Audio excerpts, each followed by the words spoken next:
বন্ধুরা কেমন আছেন? আশা করি সবাই ভালো আছেন।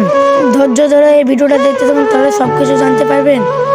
আমার এই নতুন চ্যানেল ভিডিও সাবস্ক্রাইব না করলে সাবস্ক্রাইব করেছে, নতুন নতুন ভিডিও আসতে চলবে। তো ভিডিওটা ভালো লাগলে লাইক কমেন্ট সাবস্ক্রাইব করে দেবেন।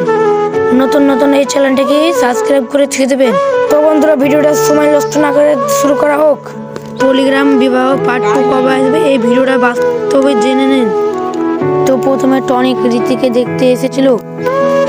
তো রীতি এখানে টুকলি মেরে দেখছিল।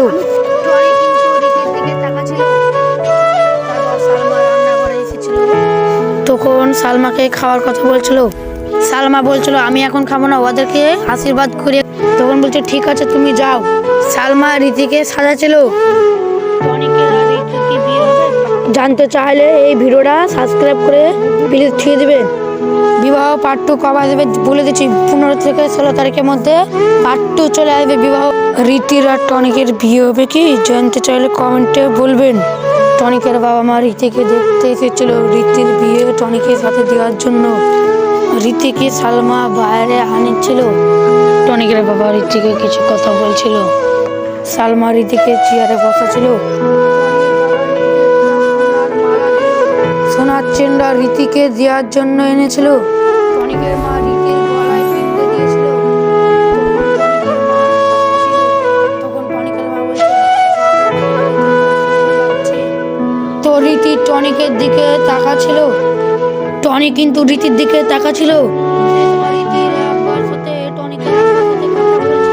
সেই সময় রীতির আব্বা বলছিল, কিন্তু টনি রীতির দিকে তাকাচ্ছিল। রীতি কিন্তু টনির দিকে তাকাচ্ছিল।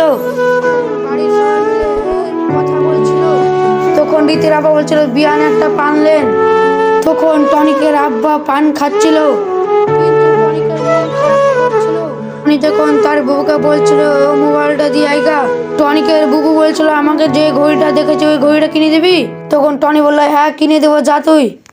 তখন টনিকের বইন মোবাইল চাইছিল, কিন্তু টনিকের আব্বারা বাড়ি চলে যাচ্ছিল। সেই সময় টনিকের বুবু বলল যে ভাবি তোমার নাম্বারটা দাও। তখন রীতিকে টনি ফোন করছিল। তখন রীতি কিন্তু ভীষণ রেগে গিয়েছিল। রীতি কিন্তু একটা চড় মেরে দিয়েছিল।